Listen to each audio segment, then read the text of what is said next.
আসছি প্লিজ।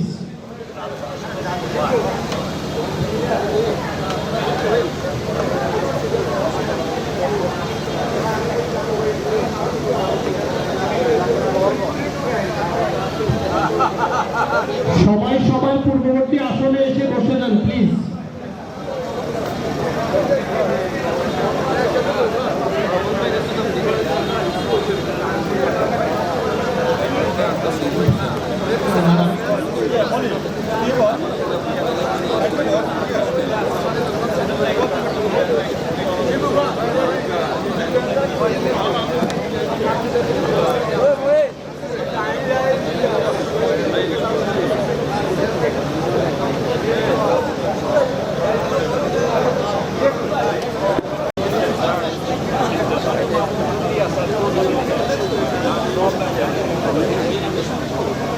আমরা যত দ্রুত শেষ করতে পারবো ততই সবার জন্য ভালো হবে।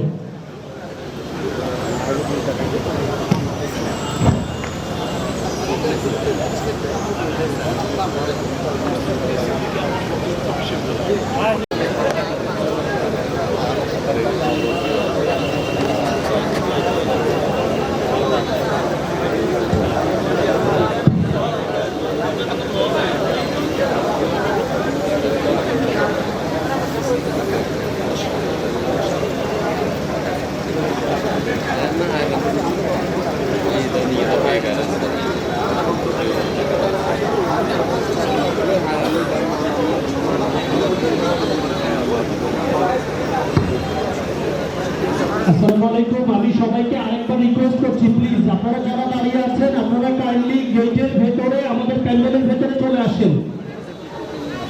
আপনাদের হয়তো অনেকের পরবর্তীতে 8টা 9টা 10টা 11টা পর্যন্ত আড্ডা দেওয়ার সময় থাকবে, কিন্তু এই বয়োজ্যেষ্ঠ মানুষ আমি খুশি রাখতে পারবো না 12টা পর্যন্ত।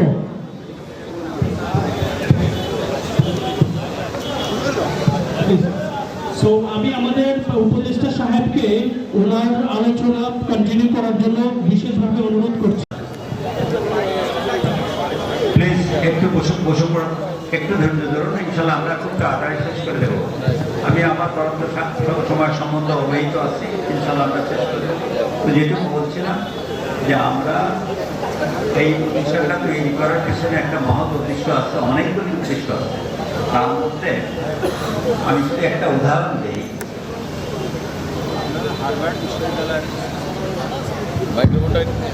হার্ভার্ড বিশ্ববিদ্যালয়ের নাম শুনে থাকবেন।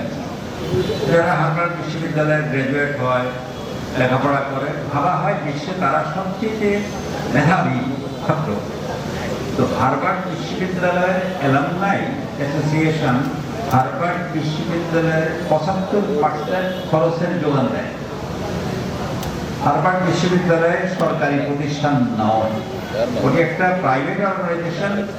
সেখান থেকে যেই শিক্ষার্থীরা বেরিয়ে যান তারা যা রোজগার করেন একটা অংশ দায় শোধের জন্য তারা সেখানে জমা দেন। আরো মজার কথা হলো হংকং অ্যালুমনাই অ্যাসোসিয়েশন, যেটা আমাদের এশিয়াতে, ওই 75%-এর 80% টাকা জমা দেয় তারা এই বিশ্ববিদ্যালয়ে। আমাদের ছেলে মেয়েরা পিএইচডি করে, বিনা পয়সায় থাকে, লেখাপড়া করে, গবেষণা করে, সবকিছু করে।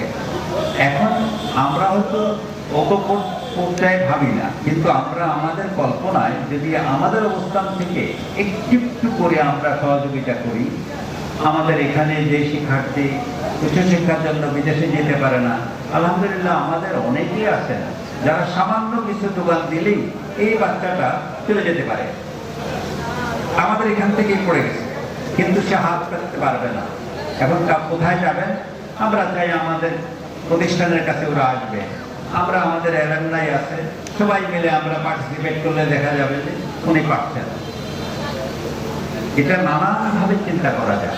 তারপরে এখানে ধরুন একসময় এটা ছেলেদের স্কুল ছিল, এখন বলা বাহুল্য এটা মেয়েদের স্কুল অলমোস্ট। এখন মেয়েদের স্কুলে কিছু মনে করবেন না, শিক্ষক মন্ডলীর অধিকাংশই জেন্টলম্যান। আমাদের কোনো দুশ্চিন্তার কারণ নাই, কিন্তু প্রকৃতির কারণে অনেক শিক্ষার্থী শিক্ষকদের সাথে তাদের বিষয়গুলি শেয়ার করতে পারে না। আমরা এখানে যদি সেইভাবে তৈরি করি যে সিনিয়র স্টুডেন্ট যারা আছে তারা সেখানে একটা ছোট ক্লাব করবে, সেটা তাদের ভাবনা রাখবে, তারা তাদের শিক্ষক সেখানে আছেন তার কাছে কথা বলবেন, টাকা খরচ হবে না, কিন্তু একটা কেন্দ্র করে দিতে পারে। একটু আগে বলছিলাম যে বাচ্চাটা চাল্লানের একটা কবিতা লিখলো, ছড়া লিখলো, সেটি অপ্রকাশের ভার, অপ্রকাশের লজ্জা তাকে পেয়ে বসে। সে কোথায় দেবে? বাবার কাছে পড়াশোনা করার সময় নেই, মায়ের তো হেসেলেই সময় কেটে যায়, ভাইয়া মোবাইল ফোন নিয়ে ব্যস্ত, কার কাছে বলবে? যদি সে স্কুলের তার শ্রেণীকক্ষে যদি এরকম একটা হোয়াইট বোর্ড থাকে যেখানে সেটা দিতে পারে, তার দেখা দেখি জায়গা পাওয়া যাবে না, আপনি পড়ে শেষ করতে পারবেন না। আল্লাহ রাব্বুল আলামিন মানুষকে এত সক্ষম করেছেন, এত মেধা দিয়ে তৈরি করেছেন, এটা কল্পনাকে আমরা অনেক সময় ভাবি যে বাচ্চাদেরকে আমরা উপেক্ষা করি, খুব উপেক্ষা করি, এটা বেদনার কথা, ওদের বলবার জায়গা নেই। একমাত্র জায়গা হলো তার শিক্ষা প্রতিষ্ঠান। আমাদের শিক্ষক মহাশয়গণ আমাদের এই বিষয়টা যুক্তিভিত্তিক বিশ্লেষণের জন্য তারা নিজেরা নিজেদের মধ্যে কতখানি ইনভলভ করে রাখতো। আপনাদের একটা ঘটনা বলি, একটা শব্দের মাঝখানে 3টা বর্ণ লিখে দিয়ে ডান দিকের শ্রেণীকক্ষের ডান দিকের ছেলেদের বললো তোমরা বাকি 3টা লিখবে, বাঁ দিকের ছেলেদের বললো তোমরা বাকি 3টা লিখবে। এটা 9টা শব্দের একটি শব্দ, 9টা বর্ণের, আধা ঘন্টা। আলহামদুলিল্লাহ একসময় একটা শব্দ তৈরি হয়ে গেছে। এই যে একটা যুক্তি ভিত্তিক বিশ্লেষণ, এটা শিক্ষকরা সবসময় করে দিতে পারবেন না, তাদের একটা কারিকুলাম আছে, এর বাইরে তারা দিতে পারবে না। সরকারি কারিকুলাম ফলো করে দেবো, আপনি কি করবেন? এটা তো আর ওই পাঠশালার বটতলার বিদ্যাপীঠ নয়। এখন সবাইকে আমরা বিদ্যাসাগর, কাব্যতীর্থ, ব্যাকরণ তীর্থ, কাব্যরত্ন এগুলি বানাতে পারবো না, কিন্তু আমরা তাদেরকে ওরকম তৈরি করার জন্য পথে উঠে দিতে পারবো। এই রাস্তাটা একটা ছোট্ট গলিপথ, একটা সাঁকু দেওয়া রাস্তায় ছিল, দেখুন একটা রাজপথ এখন কে তৈরি করলো? আমরাই তো করেছি।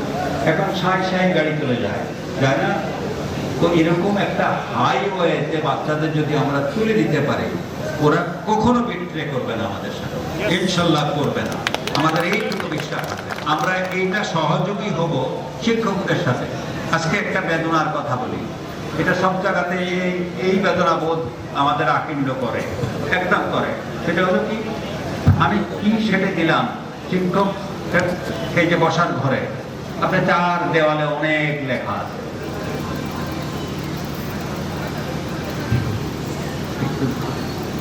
রুবেল অস্ট্রেলিয়া। এখন আপনার উদ্দেশ্য মহৎ, কিন্তু কাজ তো হয়নি। সালামুন আল্লাহ মুহাম্মাদের বাণী, বিদায় হজের বাণী আপনি ছেড়ে দিলেন আকাশের মাথায়। কে করলো? কি দূরবীন রাখছেন ওখানে? বলেন শিক্ষক সাহেবরা বলেন, ওখানে কি দূরবীন রাখছেন? ওখানে কেন? ওটা সঠিক জায়গা নয়, ওটি শ্রেণীকক্ষে অথবা গেটের কোনো জায়গায় যাওয়ার পথে সে পড়ে যাবে, একটা প্রতিবাদ করে যাবে। ওই যে বাক্য লিখলেন, আমি 2টো জিনিস রেখে গেলাম, সে পড়েছে বুখারীতে, আমি একটি জিনিস রেখে গেলাম, আপনি 2টি কোথায় পেলেন? তখন এইটাই হল সংস্কার নিজের মধ্যে। আপনি এখন দূরবীন দূরত্বে রেখে দিলেন। আজকে এখানে অনুষ্ঠান হবে, আমি এখানকার কেউ হলে আলহামদুলিল্লাহ আমার অফিস কক্ষে একটি ধূলিকণা আমার দৃষ্টিতে থাকতো না। আপনি যান, বসতে পারবেন না, সমস্ত বই পুস্তক এলো পাথাড়ি, ছাত্র ওখানে ঢুকলেই তো মনটা খারাপ হয়ে যাবে। এই ম্যানেজমেন্টটা সম্মানিত শিক্ষকগণ আমার অপরাধ নেবেন না। কে করবে? ওই ছেলেটি, ওই শিক্ষা আছে, এটা তো আমরাই করতে পারি, হুকুম দিতে পারি সম্মানের সাথে, ধমকে না। বাবা আজকে আমাদের শিক্ষার্থীরা আসবে, তোমার টেবিলটা ধুলায় আকীর্ণ, একদম মিডিয়া সেন্টারের সমস্ত যন্ত্রগুলির উপরে স্তরে স্তরে ধুলা পড়ে আছে। আমাদের পরিবেশই এমন, কিন্তু এটা we are not poor. Alhamdulillah, we are not poor. We are poorly managed. আমাদের বুদ্ধিভিত্তিক বিষয়ের মধ্যে গতি আছে। ফাআলহামাহা ফুজুরাহা ওয়া তাকওয়া। ইলহাম করেছেন আল্লাহ আমার এখানে ভালো মন্দ সমান সমান। এই সত্য বোধ যদি আমরা ওদের কাছে নিতে পারি, আপনার কিছু চিন্তা করতে হবে না। আপনি কখনো চিন্তিত হবেন না আমার ছেলে বাড়ি থেকে বেরিয়ে গেল, মেয়েটি বাড়ি থেকে বেরিয়ে গেল, ওরা কি সসম্মানে বাড়ি ফিরবে? এরকম কতগুলি প্রশ্ন পিতামাতার অন্তরে সবসময় থাকে। সেটা দায়ভার ছেলে মেয়েকে বইতে হয়। আমরা চাই আমাদের এখানে এই দুঃসাহস কেউ না দেখা। আমি একটা ঘটনা বলি। জলটা কলেজ প্রতিষ্ঠার দ্বিতীয় বর্ষ, একটা মেয়েকে একটা রিক্সাওয়ালা একটা কটুবাক্য ব্যয় করেছে। ঘটনাচক্রে সেদিন আমি এখানে উপস্থিত ছিলাম। আমাদের এখানে একজন মুক্তিযোদ্ধা কলেজের নিরাপত্তার দায়িত্বে পাটারের বেড়ে, কি জানি নাম,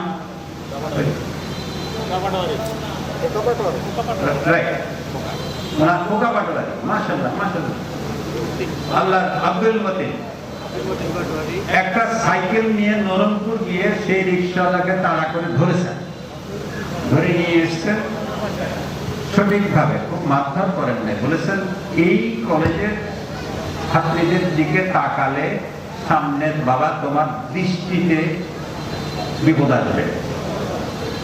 এটা অভিভাবক। আমি আপনারা কিভাবে দেখছেন আমি জানি না, আমরা তো দূরে থাকি, সবগুলি দেখতে পারি নাই, কিন্তু দু চারটা দেখলে সেগুলি অত্যন্ত গর্বের সাথে। আজকে মোদী সাহেব বেঁচে নেই, কিন্তু তার সুকর মোটি রেখে গেলেন, দিস ইজ রাইটিং। এটাই আমাদের বাচ্চারা এটা শিখবে বড়দের কাছে। ইনশাল্লাহ আমরা তাদের পেছনে থাকবো, ওদেরকে এনকারেজ করবো, সাহসী করে তুলবো। তারপরে ধরুন আমার এই প্রতিষ্ঠানের সদস্য সংখ্যা কোথা থেকে সংগ্রহ হবে? বাটার স্কুল থেকে, রনিংপুর স্কুল থেকে, এটাই হলো তার প্রতিকাগার। এখান থেকে যদি বেরোবে সে জানবে আমাদের একটা প্রাণের প্রতিষ্ঠান আছে। আমরা ওখানে নামটা লিখিয়ে যাই, নামটা লিখিয়ে যাই। একটা সংগঠনের পিছনে থাকলে মানুষের সাংগঠনিক পাওয়ারটা কিরকম হয়। আজকে যেখানে আমরা আলোচনা করতেছি এগুলি আপনারাও করবেন, তারা জানবে কি করে এটা চলে। একটা প্রতিষ্ঠান যাকে আজকে আমরা গ্রাম বলছি, এটাকে আদৌ গ্রাম এখন, এটা এখন corporate village, it's a corporate village. এখানে উদ্যোক্তারা আনন্দের সাথে পুঁজি বিনিয়োগ করে, সম্পদ তৈরি করে এবং কর্মসংস্থান করে, সমাজ এইভাবে এগিয়ে। তাহলে এই প্রতিষ্ঠান, আমি কিছু মনে করবেন না, আমি আবার অনুদান করে ক্ষমা চেয়ে নিচ্ছি। আমার ভালো লাগেনি শিক্ষকদের ঘরে ঢুকে ঘোরার টেবিলের উপরে 10টা বই আমি দেখি না। 10টা চেয়ারের সামনে 10টা বই একটি থাকবে, কোনোটা পাতা ভাঙা, কোনোটাতে পেন্সিল ঢুকানো, কোনোটাতে ফ্ল্যাগ লাগানো। নাই কেন? আসেন আমি আমার বিশ্ববিদ্যালয়ের ক্লাসে দেখাই, সেটি কি বিশ্ববিদ্যালয়ের বিষয়? কেন এটা হতে যাবে না? পাশে মাদ্রাসাতে যান, মমতা আমিনের ঘরে সমানে কিতাবটার দিকে একটা খোলা, একটা বন্ধ, আর একটা আধাখানি বন্ধ। আপনাদের কাছেই জান, আপনারা দেখেন কেন কেন আপনাদের টেবিলে এত টেবিলের সমান চমৎকার সবাই বসছেন, 10টা করে বই নাই কেন? নাই বলেন নাই কেন? আমাদের কতখানি অপদার্থ তো আমরা নই, ইনশাল্লাহ দিতে পারবো। কেন আপনাদের চাহিদা আমরা পাই? পাওয়া উচিত ছিল তো। বিলম্ব সময় পান না, ইন বিটুইন ক্লাসের 10 মিনিট তো আপনি 2টা পাতা পড়তে পারেন না। কেন এটা হয় না? এটা হতে হবে। এটাই পরীক্ষা, এটাই অ্যাকাউন্টেবিলিটি। ইনশাআল্লাহ কিছু মনে করবেন না। বড় ভাই হিসাবে 1-2টা কথা বললে এগুলি কানে একটু লাগলেও বেসুরও লাগবে না, একসময় ছেলে মেয়েরাও খাওয়াতে হবে। শেষ করি, আপনারা কথা বলবেন। আমরা বয়োজ্যেষ্ঠরা যারা আছেন, আমাদের রহমান ভাই সতীর্থ, আমাদের সৌভাগ্য ওনাদেরকে আমরা এখনো পাই, কথা শুনতে পাই। কি ভালোবাসায় এই পুরা রাস্তা আমার হাত ধরে মসজিদ পর্যন্ত গেলেন, স্মৃতিচারণ করলেন আমার বাবা সফেদ পাঞ্জাবিতে কঠোর এক শিক্ষক, স্কুলের বারান্দায় পা দিলে সমস্ত স্কুল স্তব্ধ। খুব মারামারি করতেন, কিন্তু আসলে কঠোর ছিলেন, অন্তরের মধ্যে ভালোবাসা ছিল, অক্রেট ছিলেন। এরকম সমস্ত শিক্ষকরাই ছিলেন, আমরা ইনাদেরকেও এরকম মনে করি। সুতরাং আসুন আমরা আমাদের শতবর্ষ যথাযোগ্য মর্যাদায় উদযাপন করি, ঋণ পরিশোধ করি আমাদের অবস্থান থেকে। আপনি ভাবতে পারেন এটা 10 টাকা, কোনো অসুবিধা নাই। সেই 10 টাকায় আমরা এটাকে 10 লক্ষ টাকায় রূপান্তর করবো, করে এখানে লাইব্রেরি করবো, মেয়েদের বিশ্রামাগার করবো, ব্যায়ামাগার করবো, ওদের জন্য একটা ডে কেয়ার সেন্টার করবো। আমার কথাটা বুঝুন, এখানে পরীক্ষা কেন্দ্র, মায়েরা আসে, গার্জিয়ানরা আসে, কোথায় বসে, দূর দূর করে পুলিশ খুব অসম্মানের সাথে ব্যবহার করা হয়, ঠিক না? সেটা কেন হবে? এত বড় একটা প্রতিষ্ঠান, আমরা এত শিক্ষার্থী আমরা আছি, ইনশাল্লাহ আমরা এগুলি একে একে করবো। 3টা বিল্ডিং, 3টা ছাদ বাগান হতে পারে, হতে পারে না? 3টা মিডিয়া সেন্টার হতে পারে, 3টা লাইব্রেরি হতে পারে, এগুলি আমরা করে দেবো। আপনাদের কেন পাই না? দুকলম লিখতে এত কৃপণতা কেন আপনাদের? যেখান থেকে খনিজ ভিত্তি, যেখান থেকে আহার্য সংগ্রহ হয়, তার প্রতি কৃতজ্ঞতা না থাকলে জীবনের অভাব কখনোই বুঝবে না। আমাকে ভুল বুঝবেন না, আমরা এই সবাইকে নিয়ে আমরা এগুলি করবো, ইনশাল্লাহ করবো। কি বলেন? ইনশাল্লাহ। ধন্যবাদ সবাইকে। আমার মাফ করে দিন, আমি অনেকগুলি কথা বলেছি, বড় ভাই হিসাবে আমাকে একদম আমি জোড়াতে মাফ। এই যে একটা সমাজ করা হয়েছে, এই সমাবেশ থেকে আমি আমার গুরু মানুষ, আমি মনে আমার দোয়ানকে ফিরে পেয়েছি। কি করে মানুষ আসে না, কি করে মানুষ বাসায় বসে থাকে, কি করে এসব সংগঠনের মানুষ আসে না? মানুষ নীল মরে গেছে। আসলে হয় টাকা দিতে হবে, আর না হয় কথা বলতে হবে। টাকার তো অভাব নাই, টাকা আগামে গুগামে খরচ করে, ভালো কাজে খরচ করে না। এটা একটা ভালো কাজ, ভালো কাজ, ভালো কাজ। এই কাজে নিয়ে আসো। আমার আল্লাহ রাসূল বলছিল, সেই উমার জন্মবৃত্তান্তের পর থেকে ইসলাম প্রচার করতে গিয়ে সে আরবের অবস্থা যখন দুর্দিন ছিল, তখন তিনি একটা কমিটি গঠন করেছেন। সে কমিটির নাম ছিল হেল্পফুল কমিটি। উনি ডিক্লার দিয়েছিলেন, সংগঠন ছাড়া, কমিটি ছাড়া কোন দেশ উন্নয়ন হতে পারে না। আমি সংক্ষেপে বলে দেব, যে রৌ মানব, সেই রৌ মানব মহিয়ান গরিয়সী, যে দুনিয়ার কাউকে ভয় করতো না, আলাদা ছাড়া এই দেশকে ভালোবেসেছিল। এই দেশে তখন কিছুই ছিল না, ছিল শুধু পানি আর পানি।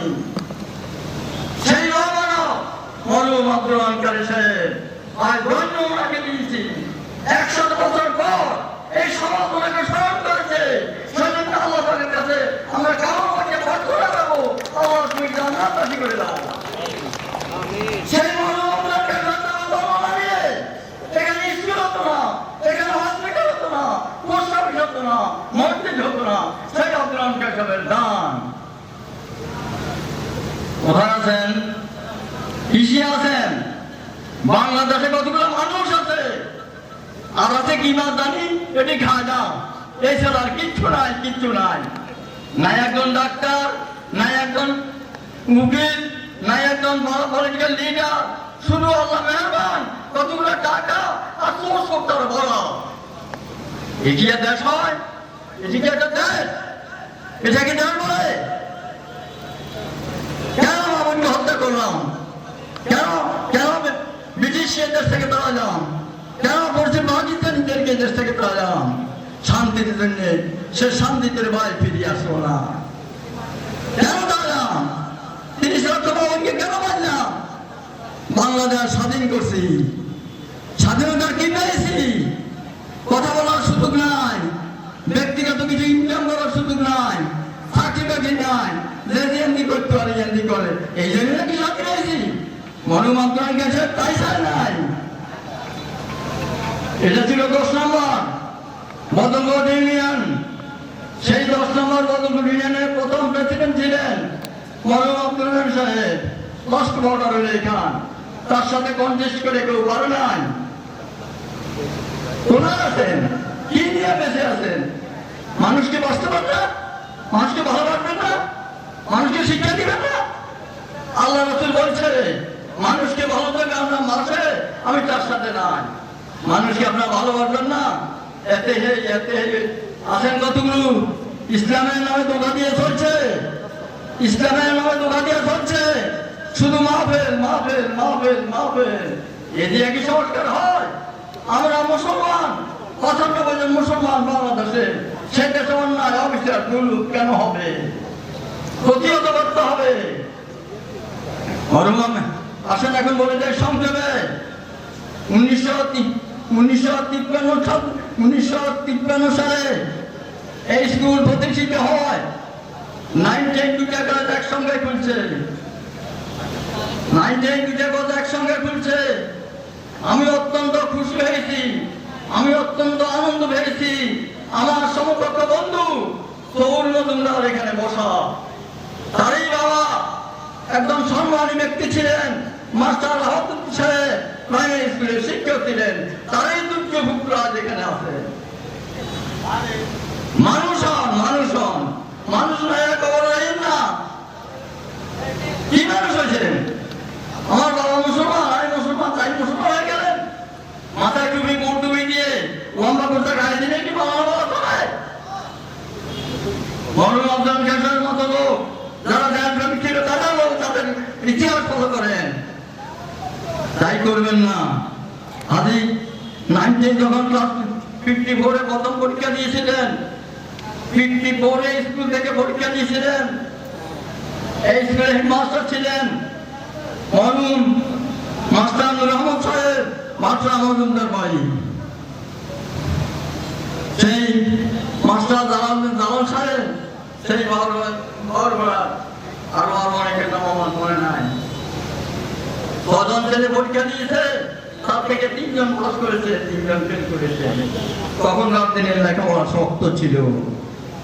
1954 সাল থেকে ধারাবাহিকভাবে লেখাপড়া চলছে। মরহুম আব্দুল হামিদ সাহেব বলছে আমার স্কুলে কোনো ইলেকশন হবে না। মরহুম আব্দুল হামিদ সাহেব যাওয়ার পরে আমরা ইলেকশন নিয়ে ব্যস্ত। কে সভাপতি হইবেন, কে মিনিস্টার হইবেন? কিন্তু আসল আমার ভাইকে বলছে এতক্ষণ আসল কথা কোন দেখেছেন? খুব করেছেন স্কুলে। আমার পাশে দরজা হাই স্কুলের হেডমাস্টার সাহেব বসা আছেন। নিজে চিন্তা করছেন? আপনি নিজেকে ভক্ত করছেন যে আজ মরহুম আব্দুল সাহেব কি করে গেলেন? যদি মরহুম আব্দুল সাহেব তখন এগুলো না করতেন তাহলে আজ এগুলো হতো না। এটাকে কেন্দ্র করে আপনারা দরজা কলেজ করেছেন, আজ দরজা টিকিট করেন। 1995-এ দরজা কলেজে প্রথম বেশ পরীক্ষা দিয়েছেন। এই ধারাবাহিকভাবে স্কুল চললো 18 বছর। মরহুম আব্দুল সাহেব প্রেসিডেন্ট ছিলেন। সীমানা ছিল বলতে এখান থেকে 6 মাইল দূরে, পূবে দক্ষিণে কেউই পারে নাই ওনার সাথে। ওনার ব্যক্তিত্ব, ওনার বলিষ্ঠ ব্যক্তিত্বের সাথে সবাই পরাজয় বরণ করেছেন। তাই আসুন সেই যারা মহাপুরুষ যা কিছু করে গেছে তাদের নাম ধরে আসেন। আজ সেই মহাপুরুষের নাম যারা নেওয়ার জন্য এই আগ্রহ প্রকাশ করেছে, বলেছে আমি বয়স্ক মানুষ, আমার সক্রিয় ভূমিকা, আমার কাছ থেকে যদি কোনো প্রকার বুদ্ধি পরামর্শ কেউ মনে করে তাহলে ইনশাআল্লাহ আমি স্যাক্রিফাইস করবো আমার ভাইকে সাথে। কে নিয়ে বসে আছেন? কে নিয়ে বসে আছেন আপনারা? দেশকে আলো করেন, দেশকে উঠে দেন। আমাদের সাথে ভালো নাই। আমরা দরজা কলেজ করেছি 3 নম্বর ওয়ার্ডবাসী, আমরা হসপিটাল করেছি 3 নম্বর ওয়ার্ডবাসী, আমরা সাপোর্ট সার্ভিস করেছি 3 নম্বর ওয়ার্ডবাসী, দরজা বাক্সভূমি বারবার 1993 আমি নির্বাচন করেছিলাম। একটি মাত্র লোক আমার নির্বাচনের টাকা পয়সা আমার ভাই বন্ধুরা দিয়েছেন ইউনিয়ন কোর্ট থেকে। আমাদের সাথে ভালো নাই। সেই নির্বাচন করেছেন, যদি ব্যাখ্যা ভাবে 10 না দিতেন তা আমরা কলেজ করতে পারতাম না। তাই পরের রাত মুখের মধ্যে তেল দিয়ে না, পরকে তেল দিয়ে হুসাইন না, নিজেরা করেন, নিজেরা জানাতে চেষ্টা করেন। মরহুম আব্দুল সাহেব বলছিলেন, মোল্লা সাহেব, আমার ভয় হচ্ছে আপনার কাছে, আমার কাছে দিচ্ছি, এই কাছে দিয়ে জানি আপনার পুস্তকের কাছে যাবেন নাকি, অর্থাৎ আমার শুনুন। সেদিকে আমি গেলাম না, উনি সেটা রক্ষা করেন নাই। কিন্তু আল্লাহর তরফ থেকে মরহুম কানাই সাহেব স্কুলকে নষ্ট করতে পারে নাই, হাই স্কুল হসপিটালকে নষ্ট করার চেষ্টা করতে পারে নাই, পোস্ট অফিস নষ্ট করেছেন। তো মরহুম আব্দুল সাহেব যা করে গেছে, যে সমস্ত কাজ করছেন আমাদের জন্য করছেন, আপনাদের তার কোনো সন্তান ছিল না, বড় বড় সম্পত্তি বিক্রি করে আপনাদের রেখেছে। তাই আপনাকে আমি আমার কথার সঙ্গে বলি, একটা কথার সঙ্গে বলি যে আজ টাকা পয়সা আছে, 20-50,000 টাকা দিয়ে সংগঠন করেছি। আমার অনুরোধ করবো এই সংগঠনকে শক্তভাবে যাতে উঠে যেতে পারে, যাতে করে তার স্টেপ করতে পারে, যাতে করে সমাজ উপকার করতে পারে, শিক্ষায় উপকার করতে পারে, সেইভাবে হয় সেভাবে করে নিয়ে আমি আমার সত্য বক্তব্য এখানে রেখে দিলাম। সে আমি আবারও আপনাদেরকে সত্যভাবে স্মরণ করি, সেই মরহুম আব্দুলকে সকলে স্মরণ করেছে, তাকে আমরা আল্লাহ তাকে জান্নাতবাসী করুক। আর ভালো মানুষের সাথে দেখেন সারা সংগঠন দিলেন, আমি বলা বলবো না, যাবো না। কাজেই আমার অনুরোধ, আপনারা যে সংগঠন করেছেন, কারণ দেশ স্বাধীন হওয়ার কথা নয়, রক্ষা করবো, আমরা রক্ষা পেতে পারি নাই।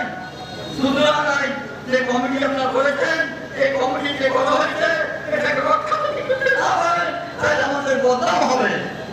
আমি বলবো প্রতিটি মানুষ এটাকে ব্যবস্থা যেভাবে করতে হয় এভাবে করবেন। এই ব্যাপারে কতটুকু সহায়তা করতে প্রয়োজন মনে করেন, আমি ইনশাআল্লাহ আপনাদের সহায়তা করবো। আমি আপনাদেরকে বিদায় দিচ্ছি, আমাকে দোয়া করবেন। আমি অত্যন্ত বয়স্ক মানুষ, যাই হোক এখন বিদায় নিলাম। আসসালামু আলাইকুম। পাটোয়ারি হচ্ছে এখন বক্তব্য রাখবেন, সবাই দয়া করে শুনবেন। আমি আমার বন্ধুকে অনেক ধন্যবাদ জানাই যে সে আমার এই উপাধিটুকু সবাইকে জানিয়ে দিয়েছে। আলহামদুলিল্লাহ, আমি মনে করি আজকে আমরা এখানে, আমি কিন্তু